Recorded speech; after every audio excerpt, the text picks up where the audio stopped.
Reporter में आपका स्वागत है। 1990-92 में एक टीवी सीरियल आया करता था, नाम था चढ़के, जिसमें मगध का एक सुंदर चित्रण किया गया था। फिल्म के निर्देशक थे चंद्र प्रकाश द्विवेदी। अब मैं उस सीरियल के बारे में क्यों बता रहा हूं। जाहिर सी बात है, कल का मगध आज का बिहार है और इस पर हम आज चर्चा करने जा रहे हैं। बिहार आज पिछड़ा क्यों है, तो इसके पीछे हमें दो तीन कारण हैं। एक कारण मैं बताना चाहूंगा कि बिहार पिछड़ा क्यों है, इसके पीछे इसका ऐतिहासिक कारण है और दूसरा तात्कालिक कारण है। ऐतिहासिक कारण में क्या हो सकता है? ऐतिहासिक कारण में बिहार एक बहुत ही समृद्ध राज्य हुआ करता था जब मौर्यों का शासन था। मौर्यों से लेकर गुप्तों तक बिहार एक अच्छा खासा खाता पीता रहा स्टेट था। लेकिन उसके बाद जब मुगल यहाँ पर आए, बिहार उपेक्षित होना शुरू हो गया। इसकी वजह थी बिहार का रहने वाला ही, जिसका शाहाबाद क्षेत्र का रहने वाला एक शासक था जिसका नाम था शेर शाह सूरी। और शेर शाह सूरी ने मुगलों को काफ़ी चुनौती दी और शेर शाह के बाद उसका वर्चस्व आमतौर पर बिहार में बना रहा। उसके जो उत्तराधिकारी थे मुगलों को बार बार चुनौती देते रहते थे, जिसकी वजह से मुगलों ने बिहार को उपेक्षित करना शुरू कर दिया और इस टकराव में बिहार धीरे धीरे पिछड़ता गया। और पिछड़ने के बाद जब अंग्रेज आ गए तो बिहार फिर एक दूसरा रूप में ढलना शुरू हुआ। अंग्रेजों ने उस पिछड़े हुए राज्यों के गरीब लोगों को एक मजदूर के रूप में तैयार किया और उन्हें फिजी, सूरीनाम और मॉरिशस जैसे जगहों पर ले गए। ये लोग अपने मेहनत के बल पर उस जगह को काफ़ी ही समृद्ध बना दिए। दुनिया को बताने की जरूरत नहीं है कि आज मॉरिशस इतना खूबसूरत जगह है और एक बहुत ही टूरिस्ट प्लेस है। तो बात करते हैं अभी वर्तमान में ऐसी क्या समस्याएं हैं कि बिहार समृद्ध नहीं हो सकता है। इसके पीछे कई कारण हैं। एक तो यहाँ पर औद्योगिकरण नहीं है।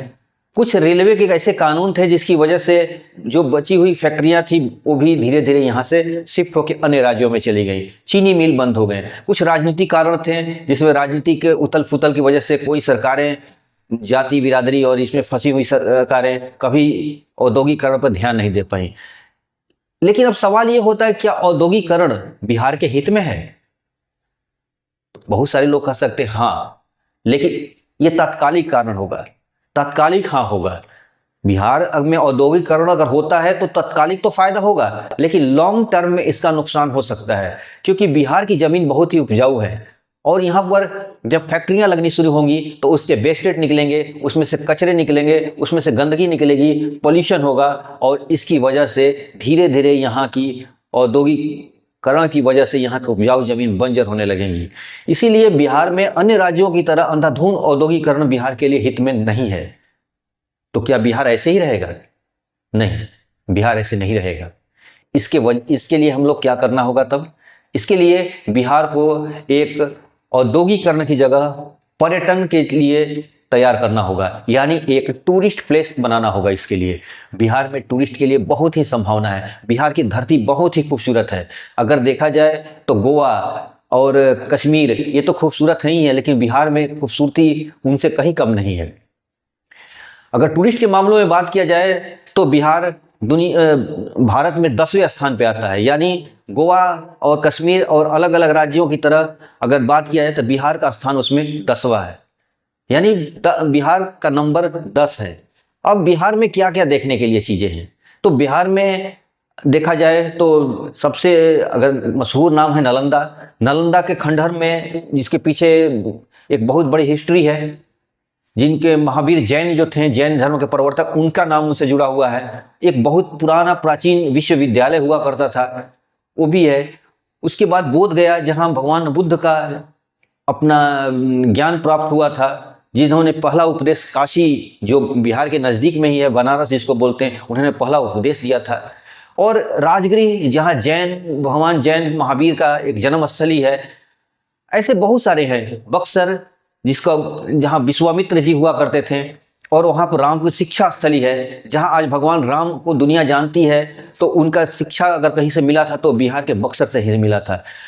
उसी तरह सीता के जन्मस्थली है, जहाँ सीता माता का जो सीतामढ़ी। तो इस तरह बहुत कुछ है बिहार में देखने वाले, और एक टूरिस्ट के रूप में अगर इसे तैयार किया जाए तो बिहार को काफ़ी अच्छा रेवेन्यू मिलेगा। लेकिन सिर्फ टूरिस्ट बनाने से नहीं होगा, हमें कुछ तैयारी करनी होगी। और तैयारी ये करनी होगी कि बिहार के शहरों को, गलियों को खूबसूरत बनाना होगा। बिहार में टूरिस्ट स्पॉट तैयार करने होंगे। हर जिले में 3 या 4 टूरिस्ट स्पॉट होना चाहिए। पर्यटन के लिए अच्छे होटल तैयार करना होगा, उनको ट्रेनिंग देनी होगी। जो होटल में ऑटो रिक्शा जो होटल तक ले जाएंगे, जो taxi driver, auto rickshaw driver और यहाँ के आम दुकानदारों को भी एक टूरिस्ट के लिए एक बिहेवियर जो होता है, टूरिस्ट बिहेवियर तैयार करने के लिए उन्हें प्रशिक्षण की जरूरत होगी। मैं ये नहीं कहता हूँ कि इसके लिए कोई इंस्टीट्यूट खोला जाए, इसके लिए प्रचार प्रसार की जरूरत है और धीरे धीरे एक टूरिस्ट माहौल तैयार हो जाएगा। बिहार में लोग अक्सर बिहार के निगेटिव बातें करते हैं कि बिहार में क्राइम है, तो मैं बताना चाहता हूं एनसीआरबी के डाटा अगर देख लिया जाए तो बिहार में क्राइम नहीं है। आप चौंक गए होंगे।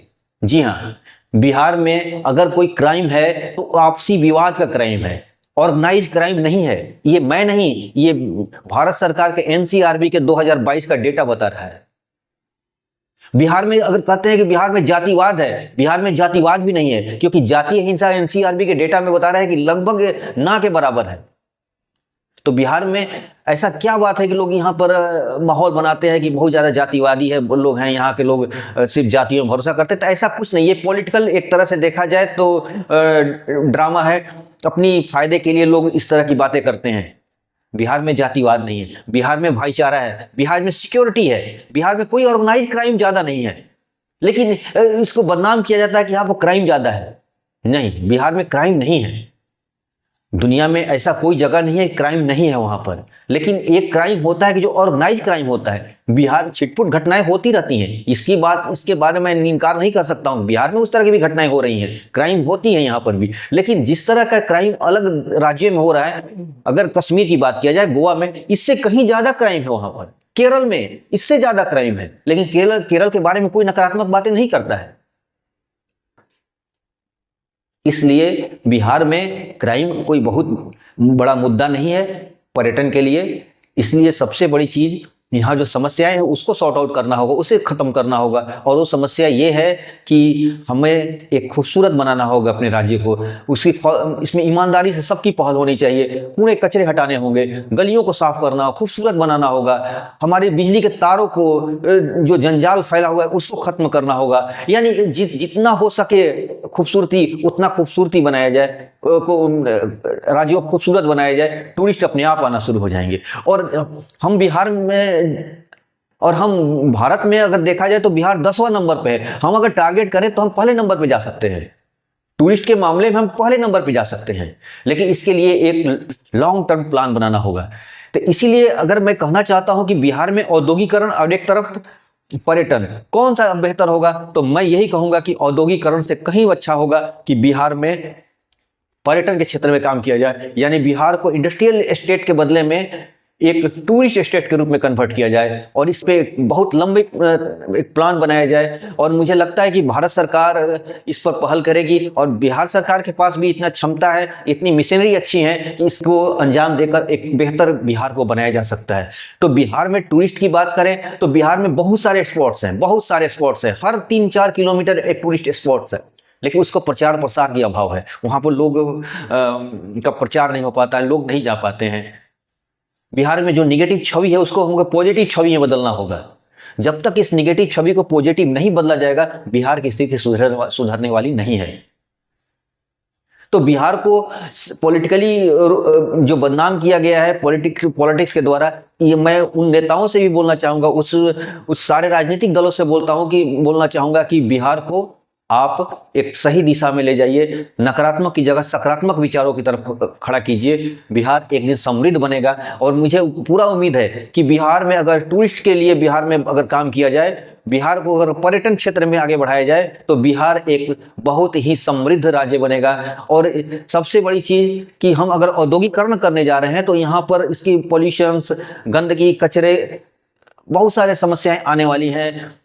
एक तो बिहार की आबादी इसी तरह बहुत घना स्टेट है ये, और उसके बाद भी अगर इंडस्ट्रियलाइजेशन हो जाएगा तो बाहर के भी लोग आने लगेंगे, जिसकी वजह से यहाँ पर कुछ समस्याएं और भी गंभीर हो सकती हैं। तो मैं बिहार सरकार से और भारत सरकार से भी गुजारिश करूंगा कि बिहार को इंडस्ट्रियल स्टेट के बदले में टूरिस्ट स्टेट के रूप में कन्वर्ट किया जाए। और बिहार में, क्योंकि देखिए बिहार में इतना खूबसूरत है, अब बिहार को अगर नकारात्मकता के चश्मे को हटा कर देखा जाए, कभी रेलवे के द्वारा जाके देखिए, चारों तरफ हरियाली, खेतों की, इतना खूबसूरत लगता है, कहीं कहीं पहाड़ियां, झरने, इतना खूबसूरत जगह है बिहार कि इसका कोई मुकाबला ही नहीं। और जो लोग जानते हैं बिहार को, वो सब जानते हैं कि बिहार में कितनी खूबसूरत जगह, इसीलिए तो बिहार टूरिस्ट के मामले में 10वां स्थान पर है, एकदम अगर पीछे नहीं है, 10वां। अगर सरकार थोड़ी सी टारगेट, थोड़ा सा इसमें पहल करे तो बिहार 10वें के बदलने में पहला हो सकता है, और होगा, मुझे पूरा विश्वास है कि होगा। लेकिन इसके लिए हर आदमी को पीपुल टू पीपुल कोऑपरेशन करना होगा, कूड़ा कचरा को सफाई रखनी होगी, गंदगी को खत्म करना होगा, गलियों को साफ करना होगा, टूटी फूटी गलियों की मरम्मत करना होगा, सबके अच्छा बनाना होगा। मैं कॉन्ट्रैक्टर, ठेकेदार, सब लोग ईमानदारी के साथ अगर काम करेंगे तो बिहार एक खूबसूरत स्टेट बन जाएगा। और वही पुराना गौरव जो एक जमाने में मौर्य के जमाने में था, गुप्तों के जमाने में था, वही गौरव फिर से प्राप्त कर सकता है। तो आज मैं कोई मारधाड़ वाली खबरें नहीं सुना रहा हूं आपको, कोई ऐसे नहीं, कोई न्यूज नहीं, मैं एक पॉजिटिव न्यूज के लिए आया था आज। और मैं धन्यवाद देता हूं चंद्र प्रकाश द्विवेदी जी का, जिन्होंने आज से करीब 40-30 साल पहले उन्होंने एक मगध के बारे में खूबसूरत तस्वीर पेश की थी।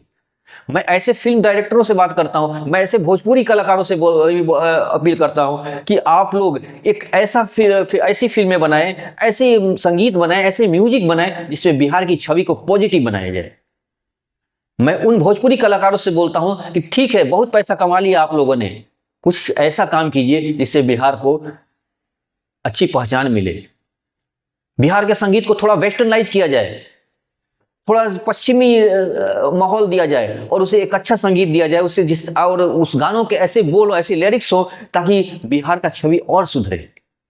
जब हर पीपुल टू पीपुल, गांव से गांव, छोटे से छोटे कस्बे वाले, हर गांव के गायक अगर इसमें पहल करेंगे, छोटे छोटे कलाकार अगर पहल करेंगे तो बिहार एक खूबसूरत बन जाएगा और बिहार एक तरक्की वाला राज्य बन जाएगा। तो बिहार को अगर तरक्की कराना है तो हमें बिहार को एक पर्यटन स्टेट बनाना होगा। मैं फिर से कहना चाहता हूं कि बिहार में औद्योगिकरण नहीं, पर्यटनकरण करना होगा, यानी हमें टूरिस्ट को इनवाइट करना होगा। जितना से ज्यादा टूरिस्ट आ सकते हैं बिहार को उतना ही फायदा होने वाला है। और इसके लिए मैं पहले ही बोल चुका हूं, फिर बोल रहा हूं कि हर आदमी को एक ट्रेनिंग की जरूरत होगी। और ये ट्रेनिंग होटल वालों को, रिक्शा वालों को, ऑटो वालों को, टैक्सी वालों को, बस वालों को, दुकानदारों को, हर तरह का एक टूरिस्ट बिहेवियर को तैयार करना होगा उनको ट्रेनिंग देकर। ऐसे छोटे छोटे घर जिनके पास अगर 6 कमरे का घर है, 4 कमरे का घर है, तो 2 कमरे एक पेइंग गेस्ट के रूप में वो तैयार कर सकते हैं, टूरिस्ट के लिए वो घर दे सकते हैं, जिससे उनकी आय और आमदनी भी बढ़ेगी। तो इसी के साथ आज के अंक में इतना ही। आप हमारे साथ बने रहें और हमारे चैनल को थोड़ा सब्सक्राइब कीजिए, लाइक कीजिए, कमेंट कीजिए, और आपसे वही अपने दोस्तों से बताइए। कुछ यही उम्मीद के साथ छोड़े जा रहा हूं। अगले अंक में फिर हम मिलेंगे, तब तक के लिए बहुत बहुत धन्यवाद। Thank you.